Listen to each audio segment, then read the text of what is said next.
Hello বন্ধুরা, তোমরা সবাই কেমন আছো? আশা করি ভালো আছো। আজকে আমার রান্না করে দেখা যাচ্ছে পালং শাকের ডাঁটা দিয়ে, আলু দিয়ে আর বেগুন দিয়ে আর টমেটো দিয়ে একটা তরকারি রান্না করবো। মাছ দিয়ে, ছোট ছোট রুই মাছ দিয়ে রান্না করবো। তো প্রথমে আমি কড়াইটা বসিয়ে দিয়েছি, সবজিটা কাটা হয়ে গেলো, তারপরে তেল দিয়ে দিলাম, জিরা ফোড়ন দিয়েছি, এইখানে হচ্ছে আর রসুন ফোড়ন দিয়েছি, তেজপাতা দিয়েছি, সবজিগুলো ধুয়ে বসিয়ে দিয়ে দিলাম, তারপর দিয়ে দিলাম লবণ, হলুদ, এখানে কাঁচা লঙ্কা ফাটানো দিয়েছি। দেখবেন অসাধারণ খেতে লাগবে।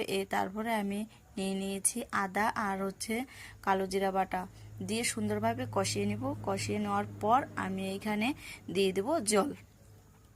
দেখবেন আপনারা এরকম ভিডিওটা দেখার পর রান্না করে দেখবেন অসাধারণ খেতে লাগবে। তারপরে এই দেখুন ছোট হচ্ছে রুই মাছ ছিল, এই রুই মাছটা দিয়ে আজকে রান্না করে ফেললাম এরকম রেসিপি। তারপরে একটু হালকা নেড়ে চেড়ে নামিয়ে নেব। ঝোলটা ফুটে এসে নামিয়ে নিয়েছি। ভিডিওটা ভালো লাগলে অবশ্যই সাবস্ক্রাইব, লাইক দিয়ে